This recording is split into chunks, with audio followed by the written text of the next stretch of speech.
The Malaysian Prime Minister warns the Philippines about bad Chinese money. Is this the beginning of a new era in the South China Sea?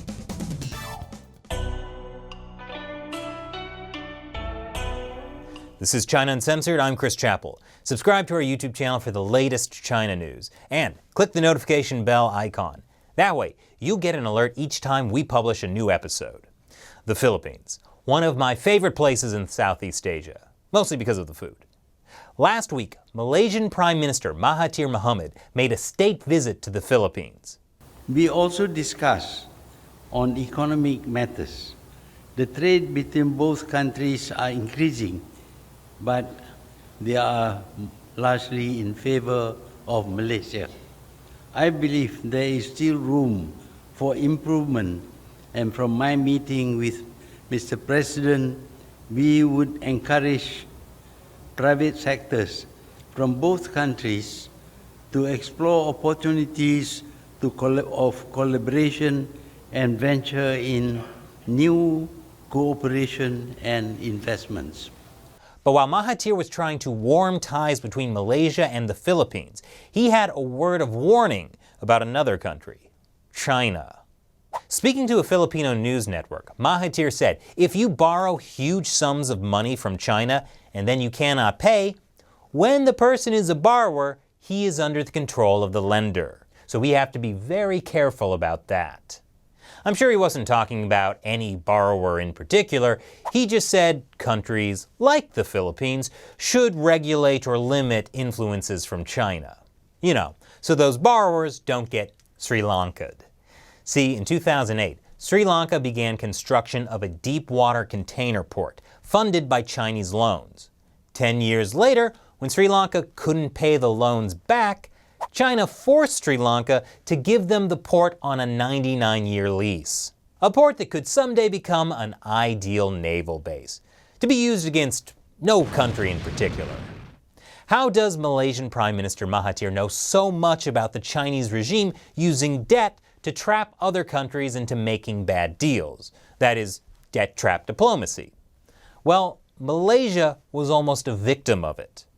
Malaysia's previous prime minister, who was massively corrupt, by the way, secured $34 billion worth of Chinese-funded infrastructure projects. Those included a Chinese state-owned company buying a 40% stake in a deep-water shipping port near Kuantan.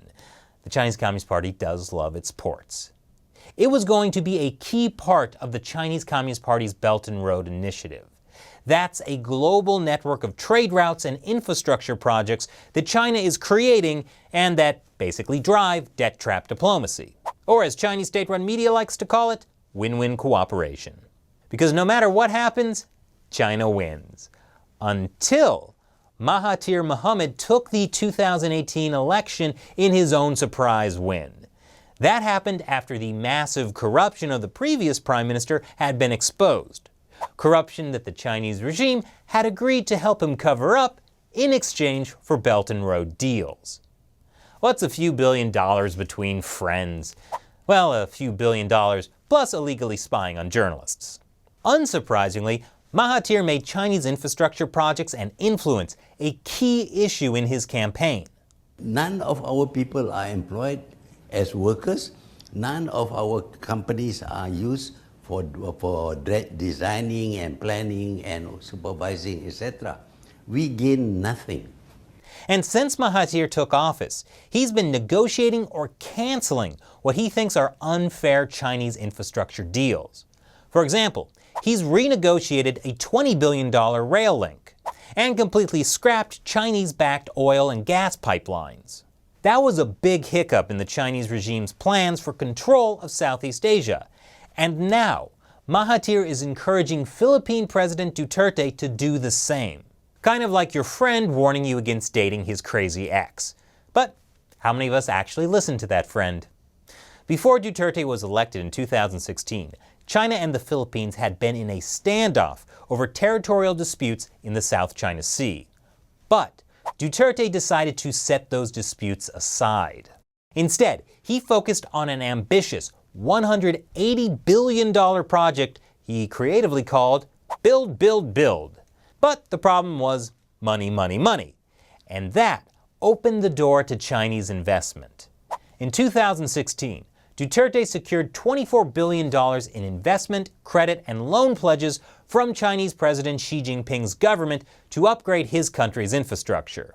According to the London-based think tank Capital Economics, corruption problems are a part of Chinese investments, and the Philippines already has a trade imbalance approaching unsustainable levels, meaning it imports way more than it exports. And so, Mahathir told Duterte, you know, countries who take out big Chinese loans, I'm not naming names here, but maybe they should be careful.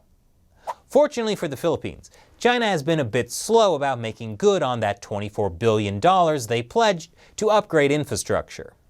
And the Philippine Finance Secretary says the Philippines will definitely never get caught in a Chinese debt trap. I mean, sure, it happened to Sri Lanka, Pakistan, Montenegro, the Maldives, Djibouti, and a bunch of other countries, but it'll never happen to the Philippines. That's true, if they don't take too much Chinese money. Either way, though, there's another aspect of the Chinese regime's debt trap diplomacy Mahathir also warned about: too many Chinese workers. He said foreign direct investment should not involve bringing huge numbers of foreigners to live in the country because that might disturb the political equations in the country. In other words, these foreigners are taking our jobs! Somehow it sounds so different coming out of the mouth of a 93-year-old doctor. Since Duterte took office in 2016, somewhere between 200,000 and 300,000 Chinese workers have come to the Philippines. The population has basically tripled. Chinese nationals now get more than half the working visas granted by the Philippines, and the majority of special work permits. And a lot of them work in online casinos, which is a very interesting career choice. Plus, a lot of Chinese workers are in the Philippines illegally. Recently, the government has been conducting mass raids.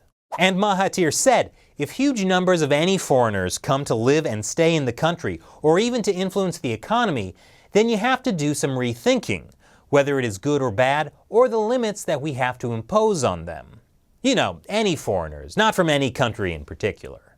But for China, Mahathir threw a major wrench in the communist regime's plan to use debt trap diplomacy in Malaysia. And if he's now becoming a rallying point for other Southeast Asian nations to abandon China's version of so-called win-win cooperation, it might just become a lose-lose scenario for the Chinese Communist Party, which I'm torn about because I don't believe in no-win scenarios. But Mahathir didn't stop at economics. He also called out China's territorial claims in the South China Sea. Trillions of dollars of shipping go through it, along with untapped natural gas and oil deposits. China claims basically all of it. Obviously, that competes with claims by both the Philippines and Malaysia. As I've said, Duterte has mostly backed down, even though the Philippines had the strongest claim after a ruling from The Hague rejected China's claim in favor of theirs. But while Mahathir was in the Philippines, he said China should define its so-called ownership of the South China Sea, while also saying he'd be totally fine with China's claims as long as they basically take no action on them. But somehow I don't imagine the Chinese Communist Party will be too agreeable about owning something without controlling it. They're not great at letting go. Just ask Hong Kong. So, what do you think of Mahathir's message to the Philippines? Leave your comments below. And before you go, now is the time I answer a question from a member of the China Uncensored 50 Cent Army, fans who support the show with $1 or more per episode on the crowdfunding website Patreon. Sir Wilfred of Ivanhoe asks, China's working age population has already peaked and is expected to fall by 23% by 2050. Why did it take so long for the CCP to ditch its one-child policy when the long-term devastating effects it would have on China's economy and ambitions as a world power have been obvious for some time now? Very good question, Sir Wilfred, which is definitely your actual name.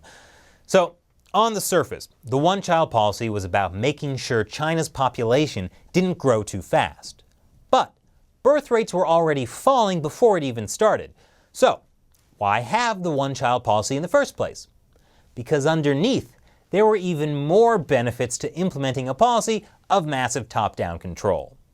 The one-child policy gave the party an excuse to put a whole new level of monitoring into place. employers were literally required to monitor women's menstruation. As you can imagine, that level of bureaucracy created a lot of jobs. Plus, local officials could make a lot of money off fining people who violated the policy. Like, you didn't register with the authorities before getting pregnant? Doesn't matter if it's your first kid, pay up or get dragged to the forced abortion van. And another benefit was controlling the masses by making them control each other. For example, if a woman violated the policy, everyone in her factory or work group would be punished as well. So now, you have people watching and reporting on each other. And local officials would also be punished if their area went over their population quotas. Hence, the forced abortion van. Now, the examples I gave didn't happen everywhere because, like a lot of the party's top-down control, it was unevenly enforced. But I think you get the gist. The one-child policy was a massive intrusion by the state into the fundamental level of society, the family. And even though it wasn't necessary for controlling population growth, it was great for controlling the population. So, the one-child policy makes sense in a sort of evil authoritarian kind of way. That's why, when they ended the one-child policy in 2015, they simply replaced it with an equally authoritarian two-child policy. Of course, it turns out the results of their disastrous policies are now threatening the entire country.